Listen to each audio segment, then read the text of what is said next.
السلام عليكم ورحمة الله وبركاته. أعوذ بالله من الشيطان الرجيم. بسم الله الرحمن الرحيم.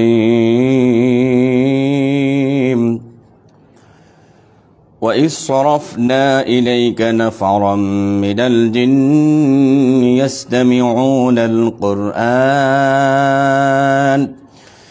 فلما حضروه قالوا أنصتوا فلما قضى ولوا إلى قومهم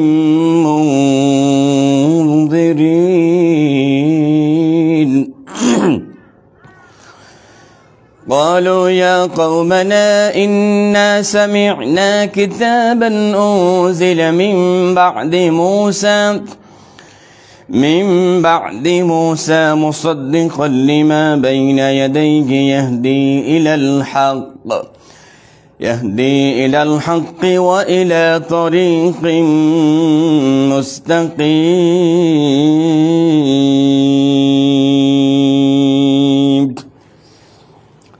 صدق الله العظيم.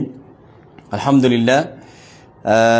আমার ফেসবুক লাইভের আমার ফেসবুকের ফলোয়ার বৃন্দ যারা আছেন, আমি সকলকে আমার অন্তরস্থল থেকে দোয়া মাহে রমাদান মাসের সমস্ত বারাকা সমস্ত মাগফিরা আপনাদের প্রতি আল্লাহ রাব্বুল আলামিন নাজিল করুন ইনশাআল্লাহ। এই কামনায় আজকে 26 নম্বর পারা খতমে তারাবির 26 নম্বর পারাতে যে গুরুত্বপূর্ণ বিষয় আছে, আমরা অল্প টাইম, আজকে লং টাইম কথা বলবো না, অল্প সময় কথা বলবো ইনশাআল্লাহ। খুব বেশি হলো 10 থেকে 15 মিনিট ইনশাআল্লাহ, এর মধ্যে শেষ করবো ইনশাআল্লাহ। শুরুতেই যুক্ত হয়েছে আমার প্রিয় কলিজার কুষ্টিয়ার ভাই মোহাম্মদ ইনু আলী। মাশাআল্লাহ, চমৎকার একজন মানুষ, আলেমদের প্রচণ্ড ভালোবাসেন, মহব্বত করেন। আল্লাহ তাআলা আমার ভাইয়ের ব্যবসায় বারাকা দান করুক, সকলে বলি আমিন। আমরা শুরু করছি 26 নম্বর পারার গুরুত্বপূর্ণ যে বিষয়, সূরার নাম সূরাতুল আহকাব। সূরা আহকাবের 29 নম্বর আয়াতে কারিমা। রব বলেন, وَإِذْ صَرَفْنَا إِلَيْكَ نَفَرًا مِنَ الْجِنِّ يَسْتَمِعُونَ الْقُرْآنَ فَلَمَّا حَضَرُوهُ قَالُوا أَنصِتُوا فَلَمَّا قَضَىٰ وَلَّوْا إِلَىٰ قَوْمِهِم مُنذِرِينَ।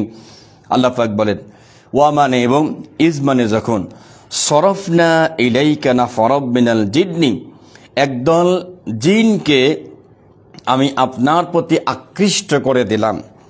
তার মানে একদল জিনকে আল্লাহ সুবহানাহু ওয়া তাআলা আল্লাহর নবীজির প্রতি আকৃষ্ট করে দিলেন। কখন? ইস্তামিউনাল কোরআন, যখন আল্লাহর নবীজি ফজর অথবা ঈশার নামাজে কোরআন তেলাওয়াত করতেছিলেন, সেই টাইমে একদল জিন এসে আল্লাহর নবীজির কোরআন তেলাওয়াত শুনতেছিলেন।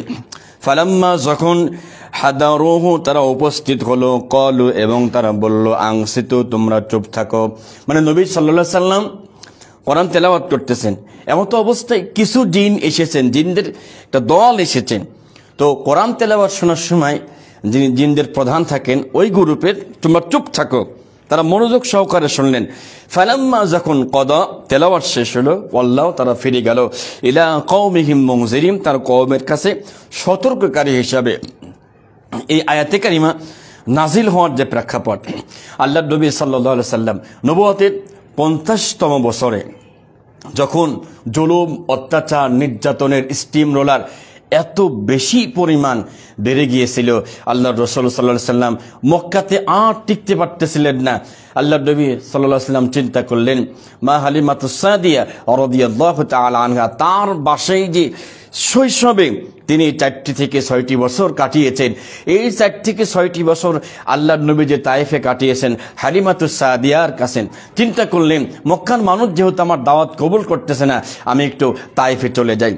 তো সেজন্য আল্লাহর নবী যে তায়েফে চলে গেলেন। তায়েফে যাওয়ার পরে কিছুদিন দাওয়াত দিয়েছেন, মাত্র 10-12 দিন এরকম দাওয়াত দিয়েছেন, তাতে কোনো ফল আসে নাই, ফলপ্রসূ হয় নাই। বরঞ্চ তায়েফের যুবকেরা, তায়েফের নেতারা, যারা নেতৃত্ব দেয়, তারা যুবকদেরকে লেলিয়ে দিয়েছে যে মুহাম্মদ একটা পাগল, তার গায়ে তোমরা পাথর মারো। এত পরিমাণ পাথর মারা হয়েছে, আল্লাহর নবীজি প্রাক্রান্ত হৃদয়ে জুলুম নির্যাতনের আরো একটা ধাপ বাড়িয়ে তিনি সহ্য করে ফিরে আসার সময় নাখলা নামক জায়গায় আল্লাহর নবীজি অবস্থান করলেন একটু বিশ্রাম নেওয়ার জন্য। সেখানে কয়েকটা দিন বিশ্রাম করেছেন। তো এই নাখলা নামক স্থানে, মানে তাইফ থেকে মক্কায় ফিরে আসতে নাখলা নামক স্থানে তিনি অবস্থান করা অবস্থায় ঈশান নামাজ অথবা ফজরের নামাজ আল্লাহর নবী যে কোরআন তেলাওয়াত করতেছিলেন, এই কোরআনুল কারীমের তেলাওয়াতের অবস্থায়, তেলাওয়াত করা অবস্থায় ফজরের সময় সম্ভবত একদল জিন এসেছেন। ফালাম্মা হাদারুহু, তারা উপস্থিত হয়েছেন এবং কোরআন তেলাওয়াত শুনতেছিলেন। শুনে তারা আশ্চর্য হয়ে গেছে। তারা একথা বলেছে, ক্বালু ইয়া কওমানা ইন্না সামি'না কিতাবান উনজিলা মিন বা'দি মূসা মুসাদ্দিকান লিমা বাইনা ইয়াদাইহি ইয়াহদি ইলাল হাক্কি ওয়া ইলা তারিকিম মুস্তাকিম। তারা তার কওমের কাছে গিয়ে বলল, তারা বলল, ইয়া কওমানা, হে আমার কওম, ইন্না নিশ্চয় সামি'না, আমরা শুনেছি কিতাবান, এমন কিতাব, উনজিলা, যা নাজিল হয়েছে মিন বাদি মূসা, মূসা আলাইহিস সালামের পরে এমন সুন্দর কিতাব আমরা শুনলাম। এই কিতাব এমন কিতাব, মুসাদ্দিকাল লিমা বাইনা ইয়াদাইহি, পূর্ববর্তী যত কিতাব রয়েছে আল্লাহর নবী যে কোরআনুল কারীম তেলাওয়াত করেছেন সমস্ত কিতাবের সমর্থন করে এই কোরআন। সুবহানাল্লাহ। ইহদি ইলাল হাক্কি, এটা এমন কিতাব। আল্লাহর নবীজি ফজরের নামাজে তেলাওয়াত করতেছিলেন। জিনের দল বলতেছে ফজরের নামাজে কোরআনুল কারীম তেলাওয়াত করার আমরা যে তেলাওয়াত শুনেছি এটা হিদায়াত দেয়, এরা হক পথ দেখায়, সত্য পথ দেখায়। ওয়া ইলা তারিকিম মুস্তাকিম, সঠিক পথের পথ প্রদর্শন করায় যেই কোরআন, তার নাম হচ্ছে কোরআনুল কারীম। তো জিনের দলেরা তার কওমের কাছে গিয়ে দাওয়াত দিচ্ছে কিভাবে, ইয়া কওমানা আজিবু দা'iয়াল্লাহি ওয়া আমিনু বিহি ইয়াগফির লাকুম মিন যুনুবিকুম ওয়া ইউরজিরকুম মিন আযাবিন আলীম। তার কওমের কাছে গিয়ে দাওয়াত দিচ্ছে, ইয়া কওমানা, হে আমার কওম, আজিবু দা'iয়াল্লাহ, তোমরা আল্লাহর ডাকে সাড়া দাও, কবুল করো, ওয়া আমিনু বিহি, এবং তোমরা সেই কোরআনের প্রতি ঈমান আনো, বিনিময় ইয়াগফির লাকুম মিন যুনুবিকুম, তোমাদের গুনাহকে, পাপকে আল্লাহ মাফ করে দিবে, ওয়া ইউরজিরকুম মিন আযাবিন আলীম, এবং তোমাদের থেকে আযাবকে দূর করে দেওয়া হবে।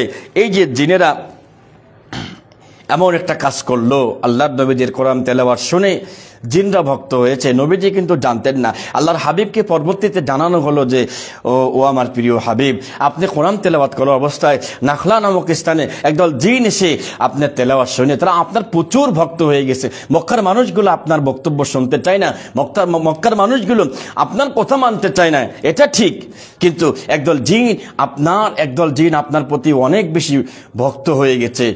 আলহামদুলিল্লাহ, তারা ঈমানও এনেছে। তাইলে 26 নম্বর পারার গুরুত্বপূর্ণ বিষয় নিয়ে আমরা আলোচনা করতেছি। এইগুলো জিনদের ঘটনা।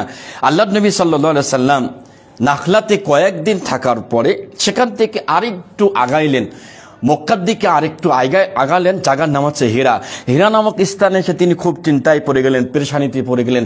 আমি মক্কাতে এখন ঢুকবো কি করে, মক্কাতে প্রবেশ করব কি করে, খুব পেরেশানির মধ্যে ছিলেন। তো উকবা ইবনে আবি মুঈদ, আমার প্রিয় ভাইরা, মুতঈম ইবনে আদি, তিনি আল্লাহর নবী সাল্লাল্লাহু আলাইহি সাল্লামকে আশ্রয় দিয়েছেন তার দুইটা সন্তানকে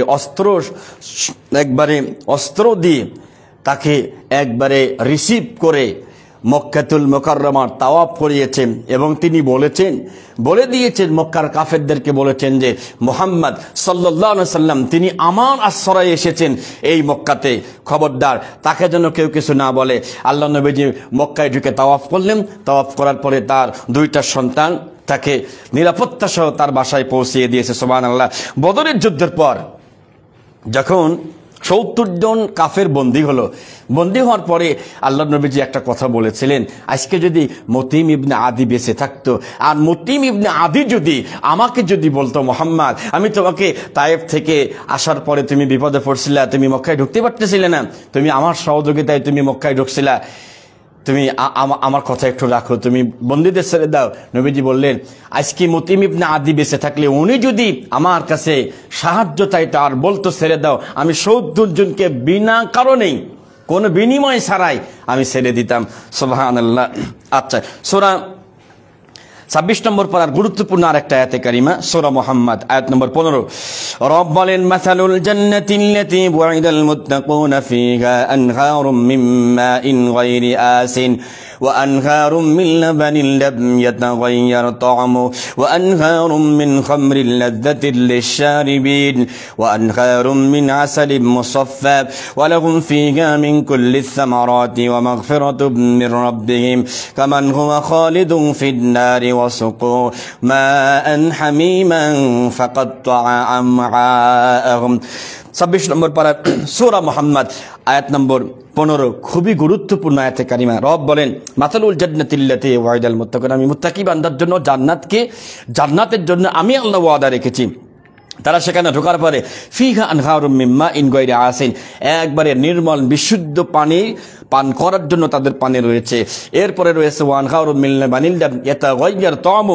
সেখানে রয়েছে বিশুদ্ধ দুধের নহর যার স্বাদ অপরিবর্তনীয় এরপরে রয়েছে ওয়ানহারুম মিন খামরিল লাযযাতিল লিশারিবিন পানকারীদের জন্য রয়েছে শরাব এরপরে রয়েছে ওয়ানহারুম মিন আসালিম মুসাফফা যারা দুধ পান করে মধু খায় তাদের জন্য আল্লাহ মধুর ব্যবস্থা করে রেখেছেন মধুর নহর সেখানে থাকবে ওয়ালাহুম ফিহা মিন কুল্লি থামারাত সেখানে সব রকম ফল ফসল রয়েছে ওয়া মাগফিরাতুম মির রাব্বিহিম রবের পক্ষ থেকে তারা ক্ষমা পেয়ে যাবে পক্ষান্তরে কামান হুয়া খালিদুন ফিন্নার যে ব্যক্তি জাহান্নামে যাবে তার কি অবস্থা হবে যিনি জাহান্নামে যাবেন তার পরিস্থিতি কেমন হবে রব বলেন তারা জাহান্নামে ঢোকার পরে পানি তৃষ্ণা লেগে যাবে পানি চাইবে পানি খাওয়ার জন্য রবের কাছে পানি চাইবে আল্লাহ ফেরেশতারা এমন ফুটন্ত পানি তাদেরকে পান করাবে ওয়াসুকু মাআন হামিমান এত ফুটন্ত গরম পানি পান করানো হবে পান করানোর পর ফাকাত্তা আমআআহুম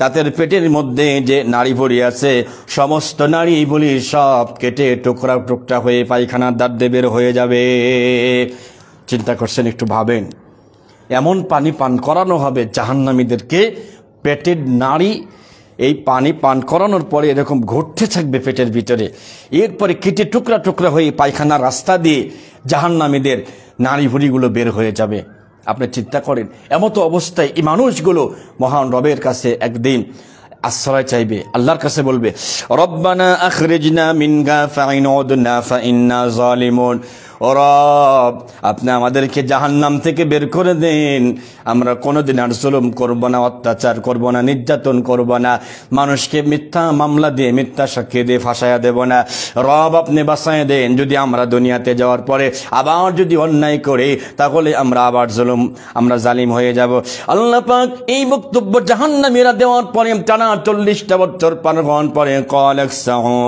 ফিহা ওয়ালা তুকাল্লিমুন জাহান্নামীরা এই আল্লাহর কাছে আশ্রয় চাইবে আল্লাহ আপনি জাহান্নাম থেকে বের করেন আর অন্যায় করব না টানা 40 বছর দুনিয়ার 40 আখিরাতের 40 বছর যাওয়ার পরে আল্লাহ জবাব দিবে ধিক্কৃত অবস্থায় লাঞ্ছিত অবস্থায় গঞ্জনা নিয়ে অপমান নিয়ে তোমরা এখানে পড়ে থাকো মালিক ফেরেশতাকে বলা হবে জাহান্নামের ঢাকনা নিয়ে আসো ঢাকনা জাহান্নামের উপরে ফেলে দাও তার আগে দেখো আর কেউ বাকি আছে কিনা একজন বাকি থাকে তাকে বের করে আনবেন আল্লাহ পাক তাকে বের করে আনবেন এমন অবস্থায় তিনি পুরে কয়লা হয়ে একবারে শেষ হয়ে গেছেন যাই হোক এবার আসি 26 নম্বর পারার আমরা আলোচনা করতেছি আজকে গুরুত্বপূর্ণ আয়াতে কারিমা সূরা মুহাম্মদ আয়াত নম্বর 27 রব বলেন ফাকাইফা ইযা তাওয়াফাতহুমুল মালাইকাতু ইয়াদরিবুনা বুজুহাহুম ওয়া আদবারহুম সূরা মুহাম্মদ আয়াত নম্বর 27 রব বলেন ফাকাইফা কিভাবে অথবা কেমনে ইযা যখন তাওয়াফাতহুমুল মালাইকা যখন কাফেরদেরকে জালেমদেরকে ফেরেশতারা যখন আত্মা যখন নিয়ে নেয় যখন আত্মা বের করে জান কবজ করে সে সময় কি অবস্থা হয় ইয়াদরিবুনা তারা আঘাত করতে থাকে বুজুহাহুম তাদের মুখের উপরে ওয়া আদবারহুম এবং তাদের সাইডে আর পিছনে যারা জালিম অত্যাচারী নির্যাতনকারী তাদের মৃত্যু কেমনে হবে রব বলেন ও নবী যদি আপনি দেখতে পাচ্ছেন তাদের অবস্থা কেমন হবে? জালিমদের মৃত্যুর সময় পরিস্থিতি হবে ইয়াদরিবুনা, আঘাত করতে থাকবে বুজুহাহুম, তাদের মুখের উপরে এবং তাদের সাইডে এবং তাদের পিঠে আঘাত করতে থাকবে। অন্য আয়াতে আছে ওয়ালাউ তারা ইযিজ জালিমুনা ফি গামারাতিল মাউতি ওয়াল মালাইকাতু বাসিতু আইদিহিম আখরিজু আনফুসাকুম, ফেরেশতারা জালিম ব্যক্তির কাছে এসে রাগে গুসরা হয়ে এমন রাগ হবে, হাত প্রসারিত করে বলবে আখরিজু আনফুসাকুম, বের করে দাও তোমার আত্মা, তুমি বের করে দাও। কেন ইমাজিন দ্যাট, একটু ভাবেন, একটু কল্পনা করেন কাফেরদের মৃত্যুর সময় এই কঠিন পরিস্থিতি হবে। সূরা আন-নাজিয়াতের শুরুতে এসেছে ওয়ান-নাজিআতি গরকা, বেঈমানদের মৃত্যুর সময় যখন ফেরেশতা কাছাকাছি চলে আসে, একদল ফেরেশতা যখন কাছাকাছি আসে, তার আত্মা ভয়ের কারণে, বুকের থেকে আত্মা ভয়ের কারণে নিচে চলে যায়, সেখানে আঘাত করা শুরু হয়, পিটানো শুরু হয়, মার শুরু হয়। আল্লাহ তাআলা বলছেন ফেরেশতা যখন উপস্থিত থাকে কিন্তু আত্মা ভয়ে দৌড়াতে থাকে, ধরা দিতে চাই না। ওয়ান-নাজিআতি গরকা, তখন একদল ফেরেশতা ভিতরে ডুব দেয়। ডুব দিয়ে কি করে? এমনভাবে ধরে, মনে করেন একটা বস্তার ভিতরে তুলা দিয়েছেন, এরপরে বাইরের থেকে একটু পানি দিয়েছেন ভিতরে, বাইরের থেকে তীর মারলেন, অর্ধেক পর্যন্ত তীর মারার পর যখন তীরটা বের করবেন বস্তা ছিঁড়ে তুলা বের হয়ে আসবে। ঠিক ওইভাবে তার আত্মা ছিন্ন ভিন্ন হয়ে বের করার পরে পরিস্থিতি কেমন হবে? আসমান নিয়ে যাবে, উপরের দিকে নিয়ে যাবে। রব বলেন লা তুফাত্তাহু লাহুম আবওয়াবুস সামাই ওয়ালা ইয়াদখুলুনাল জান্নাতা হাত্তা ইয়ালিজাল জামালু ফি সামিল খিয়াত ওয়া কাযালিকা নাজদিদ যালিমিন। তাদের আত্মা উপরে নিয়ে যাওয়ার পর পারমিশন চাওয়া হবে, আসমানের দরজা খুলে দেওয়া হবে। ফেরেশতা বলবে লা তুফাত্তাহু লাহুম আবওয়াবুস সামা, তার জন্য এই আসমানের দরজা খুলতে মানা করা হয়েছে, নিষেধ করা হয়েছে যতক্ষণ পর্যন্ত হাত্তা ইয়ালিজাল জামালু ফি সামিল খিয়াত, একটা সূচের পিছন দিক দিয়ে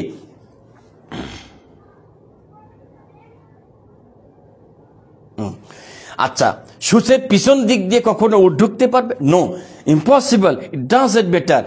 এটা মনে হবে কোনো ব্যাপার না, কিন্তু এটা খুব কঠিন ব্যাপার। আমরা অনেকেই মনে করি এটা কোনো ব্যাপার না, এটা কঠিন ব্যাপার। বন্ধুগণ আমার, চিন্তা করুন আল্লাহ রাব্বুল আলামিন বেঈমানের মৃত্যু কি কঠিন অবস্থা হবে, আর ইমানদারের মৃত্যু পক্ষান্তরে ইমানদারের মৃত্যু কেমন হবে। আল্লাযীনা তাতাওয়াফাহুমুল মালাইকাতু তাইয়্যিবিনা ইয়াকুলুনা সালাম। ইমানদারের মৃত্যু যখন হবে একদল ফেরেশতা তার কাছে আসবে, এসে ফার্স্টে তাকে সালাম দিবে, শান্তির কথা বলবে, সুবহানাল্লাহ, সালাম দিবে, শান্তির কথা বলবে, আর বলবে আল্লাহ তাখাফু ওয়ালা তাহজানু ওয়া আবশিরু বিল জান্নাহ। ভয় নাই, টেনশন নাই, ডোন্ট বি অ্যাফ্রেড, কোনো ভয় করো না, কোনো টেনশন করো না। আল্লাহ যে জান্নাতের ওয়াদা দিয়েছে, জান্নাতিল্লাতী কুনতুম তুআদুন, ওয়াদা দিয়েছে মৃত্যুর পরেই সেই জান্নাতে চলে যাবে। সুবহানাল্লাহ। এবার আসেন আমরা সূরা ফাতাহ 26 নম্বর পারার মাঝামাঝি সূরা ফাতাহ থেকে আমরা ছোট্ট একটা ঘটনা বলে আজকে আমরা এখানে শেষ করব। আরো অনেক গুরুত্বপূর্ণ সূরা আছে। সূরা হুজুরাত আপনারা সবাই পড়বেন, বাসায় যদি ফ্রি থাকেন সূরা হুজুরাতের অর্থটা একটু পড়েন। সামাজিকভাবে কেমনে চলতে হবে, কিভাবে চলতে হবে, সমস্ত কথাগুলো সেখানে দেওয়া আছে। রাসূলের সাথে আচরণ কেমন করতে হবে, আলেমদের সাথে আচরণ কেমন করতে হবে। সূরা কফের মধ্যেও এক সুন্দর সুন্দর কথা আছে, অনেক দামি কথা আছে। আমার সময় কম, এজন্য আমি কথা কম বলবো। আজকে আরেকটা আয়াতের কথা বলে শেষ করে দিব। সূরা ফাতাহ আয়াত নম্বর 18। রব বলেন লাকাদ রাদিয়াল্লাহু আনিল মুমিনিনা ইয ইউবাইউনাকা তাহতাশ শাজারাতি ফাআলিমা মা ফি কুলুবিহিম فأنزل السكينة عليهم وأثابهم فتحا قريبا لقد رضي الله আল্লাহ সন্তুষ্ট হয়ে গেছেন, খুশি হয়ে গেছেন আনিল মুমিনিনা, মুমিনদের উপরে, ইজ যখন ইবাইউনাকা যখন সে শপথ নিয়েছিল, যারা ওয়াদা নিয়েছিল, তাহতা শাজারা বাবলা গাছের নিচে যখন শপথ নিয়েছিল, ফাআলিমা মা ফি কুলুবিহিম তখন তাদের অন্তরের ভিতরে কি অবস্থা ছিল এটা আল্লাহ পাক ভালো করে জানেন। ফাআনজালাস সাকিনাতা আলাইহিম আল্লাহ তাদের প্রতি রহমত নাজিল করলেন, ওয়া আসাবাহুম ফাতহান করিবা এবং তাদেরকে আসন্ন বিজয়ের পুরস্কার আল্লাহ পাক দিয়ে দিলেন। সুবহানাল্লাহ। এই যে আয়াতে কারিমা নাজিল হওয়ার প্রেক্ষাপটটা কি, আল্লাহর নবীজি মক্কা থেকে মদিনায় গেছেন, যাওয়ার 6 বছর পরে নবী আমার স্বপ্ন দেখতেছেন 1400 সাহাবী নিয়ে আল্লাহর নবীজি উমরা করতে আসতেছেন। সকালবেলা বললেন সাহাবেদেরকে সবাই প্রস্তুতি হয়ে সবাই প্রস্তুতি নিয়ে যখন মদিনা থেকে রওনা করেছেন, স্বপ্ন দেখেছেন উমরা করার জন্য, রওনা যখন করেছেন, রওনা করার পরে হুদাইবিয়া নামক স্থানে আসার পরে আল্লাহর নবী সাল্লাল্লাহু আলাইহি সাল্লাম কাফেরদের দ্বারা, মুশরিকদের দ্বারা তিনি বাধাগ্রস্ত হয়েছেন। আলহামদুলিল্লাহ, আজকে আমাদের সাথে যুক্ত হয়েছে, আপনারা নাম শুনলে চমকে উঠবেন, এমন একজন ব্যক্তি যুক্ত হয়েছে, হাফেজ সালেহ আহমেদ তাকরিমের সরাসরি ওস্তাদ যিনি আব্দুল্লাহ আল মামুন ভাই হাফিজাহুল্লাহ বারাকাল্লাহু ফি হায়াতিহি। প্রিয় ভাইয়ের কাছে দোয়া চাই, প্রাণ ভরে দোয়া চাই। আমার একটা কলিজার টুকরা সন্তান আছে, তার জন্য আপনার কাছে দোয়া চাই। অনেক ইচ্ছা আছে সালেহ আহমেদ তাকরিমের মতো বানানো। যারা এখানে আছেন উপস্থিত সবাইকে বলবো, আব্দুল্লাহ আল মামুন ভাই ডাইরেক্ট সালেহ আহমেদ তাকরিমের শিক্ষক, আজকে আমাদের ফেসবুক লাইভে এসেছেন। সবাই দোয়া করেন, আমরাও দোয়া করি ওই মাদ্রাসাকে আল্লাহ রাব্বুল আলামিন কবুল করুক। দেশে এবং বিদেশে আব্দুল্লাহ আল মামুন ভাই হাফিজাহুল্লাহ তিনি সারা পৃথিবীতে কষ্ট করে বাচ্চাদেরকে সাথে করে নিয়ে বিভিন্ন কম্পিটিশনে নিয়ে যান। আল্লাহ যেন আমার ভাইকে ভালো রাখে, আমিন। ইকবাল মাহমুদ তাওসিফ চমৎকার কথা বলেন, আলহামদুলিল্লাহ, আল্লাহ তাকে কবুল করুন, আমিন। আমরা আজকে 26 নম্বর পারা খতমে তারাবির কিছু কথা আমরা বলতেছিলাম, সেখান থেকে সূরা ফাতার 18 নম্বর আয়াত থেকে আমরা কথা বলতেছি। লাকাদ রাদিয়াল্লাহু, আল্লাহ সন্তুষ্ট হয়ে গেছেন, আনিল মুমিনিনা, মুমিনদের উপরে, ইজ যখন ইবায়ুনাকা তাহতাশ শাজারা, যখন গাছের নিচেই তারা শপথ গ্রহণ করেছিল। শপথ গ্রহণ করার সময় মুমিনদের অন্তরে কি অবস্থা ছিল? আল্লাহ পাক বলে ফাআলিমা মা ফি কুলুবিহিম, তাদের অবস্থা কেমন ছিল এটা আমি আল্লাহ পাক জানি, মানে অবস্থা খুব একটা ভালো ছিল না। ফাআনজালা সাকিনাতা আলাইহিম, আল্লাহ তাদের প্রতি রহমত নাজিল করলেন, সাকিনা নাজিল করলেন। ওয়া আসাবাহুম ফাতহান করিবা, এবং তাদেরকে আসন্ন বিজয়ের পুরস্কার আল্লাহ দান করলেন। এবার আল্লাহর নবীজি যখন হুদাইবিয়া নামক স্থানে এসে যখন বাধাগ্রস্ত হলেন, কাফেররা বললেন যে আপনি এই বছর যেতে পারবেন না, আপনি এই বছর উমরা করতে যেতে পারবেন না, আপনি পরের বছরে আসবেন, তাও মাত্র 3 দিনের জন্য। আল্লাহর নবী কি করলেন? হযরত ওসমান রাদিয়াল্লাহু তাআলা আনহুকে বললেন, হযরত ওসমান তুমি তো মক্কার ধনী মানুষ ছিলে, সবার সাথে তোমার সম্পর্ক ভালো ছিল, তুমি চলে যাও। হযরত ওসমান রাদিয়াল্লাহু তাআলা আনহু দেরি করলেন না, মক্কায় গেলেন। যাওয়ার পরে মক্কার কুফফারদের সাথে, কাফেরদের সাথে যখন কথা বলতেছিলেন, নিবিন টাইমে একজন খবর ছড়িয়ে দিয়েছেন, সংবাদ ছড়িয়ে দিয়েছেন এইভাবে হযরত ওসমান রাদিয়াল্লাহু তাআলা আনহুকে হত্যা করা হয়েছে। মূলত তারা হত্যা করেন নাই, তারা কি করছিলেন? তারা মূলত আপনার ওসমান রাদিয়াল্লাহু তাআলা আনহুকে আটক করেছিলেন, তাকে গ্রেফতার করে সংবাদ ছড়িয়ে দিয়েছে যে ওসমান রাদিয়াল্লাহু তাআলা আনহু হত্যা হয়েছে। আল্লাহর নবীজির কাছে যখন এই সংবাদ আসলো, সংবাদটা আসার পরে আল্লাহর নবীজি কি করলেন? ইন্নাল্লাযীনা ইউবাইউনাকা ইন্নামা ইউবাইউনাল্লাহ ইয়াদুল্লাহি ফাওকা আইদিহিম। রব বলেন, এই যে সংবাদটা নবীজির কাছে আসলো, আল্লাহর নবীজি বাবলা গাছের নিকটে বসলেন। বসার পরে এরপরে আল্লাহর নবীজি বললেন, ওসমান রাদিয়াল্লাহু তাআলা আনহুকে ওরা হত্যা করেছে, আমি হাত রাখলাম, তোমরা হাত রাখো। ওসমান রাদিয়াল্লাহু তাআলা আনহুর হত্যার প্রতিশোধ না নিয়ে আমরা বাড়ি ফিরে যাব না। সুবহানাল্লাহ। এমন একটা শপথ, এমন একটা বক্তব্য বা শপথ যখন নিচ্ছেন, কাফেররা এই শপথের এই অবস্থা দেখে তারা মক্কায় খবর পাঠিয়েছে, আল্লাহর নবীজি যখন শপথ নিয়েছে তখন অবস্থা খুব খারাপ হয়ে যাবে, অতএব তোমরা এই শপথের কথা যখন চলতেছিল, দেখেন ওসমান রাদিয়াল্লাহু তাআলা আনহু মক্কায়, তাইলে 1399 জন মানুষের হাত এখানে আল্লাহর নবীদের হাত সহ। আল্লাহ পাক বললেন ইয়াদুল্লাহি ফাওকা আইদিহিম, এতগুলো হাতের উপরে আমি আল্লাহর হাত এই হাতের উপরে দিয়ে দিলাম। সুবহানাল্লাহ। এই যে দীপ্ত শপথ, এখন যে বাংলাদেশের যে অবস্থা চলতেছে, এই যে সেনাপ্রধান ওয়াকারুজ্জামান যাই হোক, এই ওয়াকার সাহেব যে নাটকগুলো করতেছে, ওয়াকার সাহেবকে আমরা বলতে চাই আপনি দেশে ভালো আছেন, যারা বাইরে চলে গেছে তাদেরকে আর আসতে দেওয়ার দরকার নেই, যারা দেশে আছে বিচারের মুখোমুখি করে আপনি শেষ করে দেন। তারা যদি আসতে না পারে আপনার কসু করবে। হ্যাঁ, এখন আপনার মনের ভিতরে তো অনেক খায়েশ, আগে অনেক টাকা পয়সা খেয়েছেন এই নেতাদেরকে, আবার আমলিগকে যদি পুনর্বাসন করতে পারি তাহলে আবার অনেক টাকা পয়সা খেতে পারবো। ওইসব চিন্তা বাদ দিয়ে দেশের জন্য কাজ করেন। কেন আপনারা দেশে থেকে বিদেশের জন্য মাথা খাটান, বুদ্ধি খাটান? দরকারটা কি?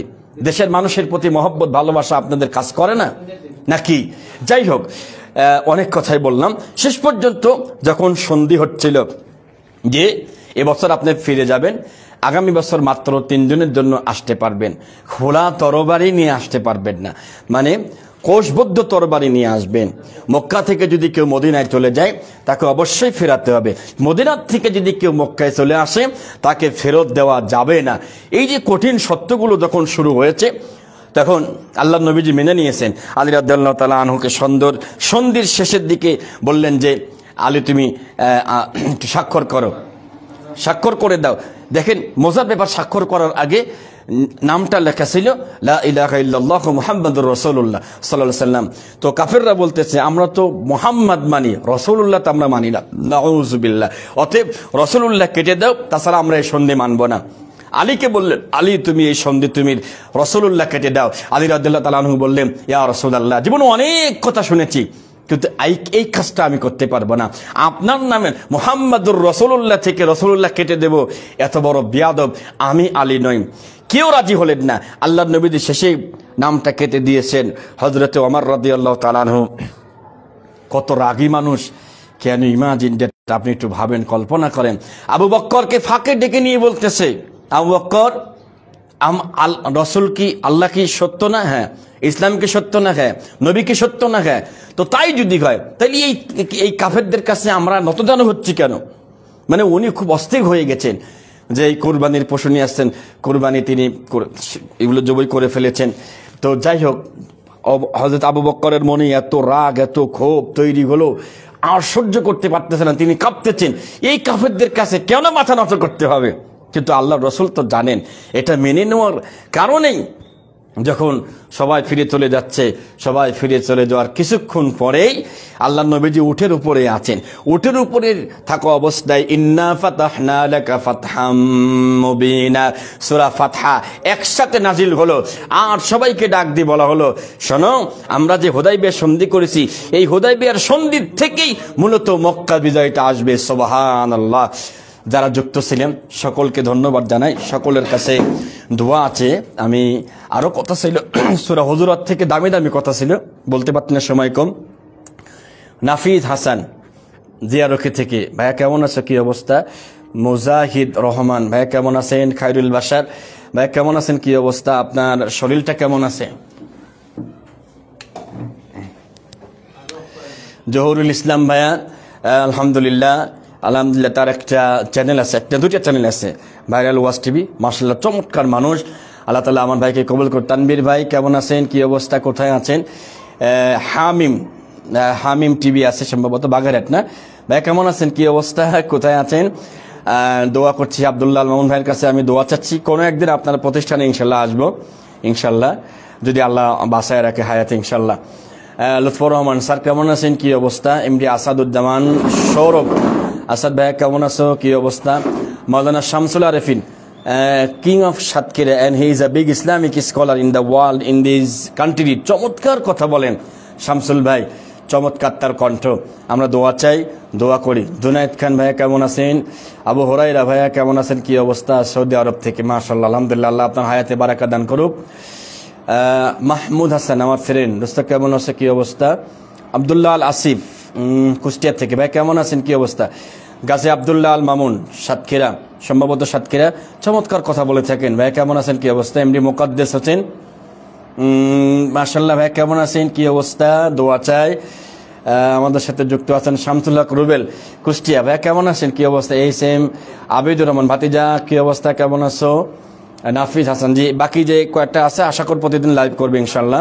আব্দুল্লাহ আল গালিব পান্টি, দোয়া করি আল্লাহ রাব্বুল আলামিন কবুল করুক, পরিবারকে আল্লাহ ভালো রাখুক, সুস্থ রাখুক। সাতক্ষীরার আরেক কিং দেলোয়ার হুসাইন হুজাইফি চমৎকার কথা বলে থাকেন মাশাআল্লাহ। সারা বাংলাদেশের আলোড়ন সৃষ্টিকারী বক্তা, আল্লাহ কবুল করুন আমিন। জাফর হাওলাদার ভাই কেমন আছেন, কি অবস্থা, আপনার শরীর কেমন আছে? এস.এম. ইব্রাহিম খলিল জিহাদি আলহামদুলিল্লাহ। আমার চুয়াডাঙ্গে একজন বক্তা আছে আমার ভাই এস.এম. বাইজিদ হোসেনের সরাসরি উস্তাদ এস.এম. ইব্রাহিম খলিল জিহাদি চমৎকার কথা বলে থাকেন, আল্লাহ পাক হুজুরকে কবুল করুন আমিন। মোহাম্মদ শফিকুল ইসলাম ভাই কেমন আছেন, কি অবস্থা?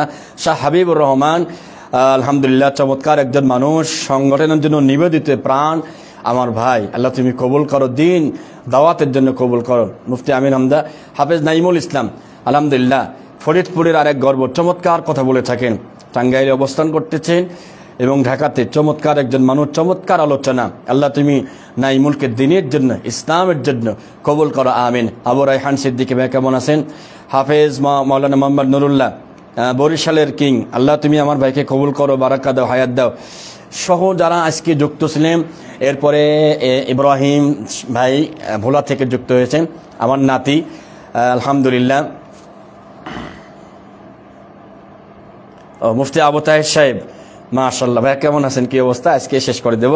আমার নাতি রায়হান, নানা ভালো আছি, নানা তুমি কেমন আছো, কি অবস্থা, কোথায় আছো? আর.এন. রানা ভাই কেমন আছেন? শিমুল আহমেদ শিমুল কেমন আছো, কি অবস্থা, কোথায় আছেন? আতাউর রহমান ভাই কেমন আছেন, কি অবস্থা? আমি এখনই বের হয়ে যাচ্ছি, তো যাই হোক যারা যুক্ত ছিলেন সবার কাছে দোয়া চাই, দোয়া চেয়ে আর কথা বাড়াবো না। আগামীকালকে 27 নম্বর পারা, কথা তো বেশি বলতে পারি নাই মাত্র, তো সময় অনেক কম। আচ্ছা আজকে আমাদের সাথে ছোট্ট একটা ভাইয়া আছে, ও একটা গজল গাবে ইনশাল্লাহ, এই গজলটা গাওয়ার পরে আমরা ইনশাল্লাহ শেষ করে দেবো। এটা বসো,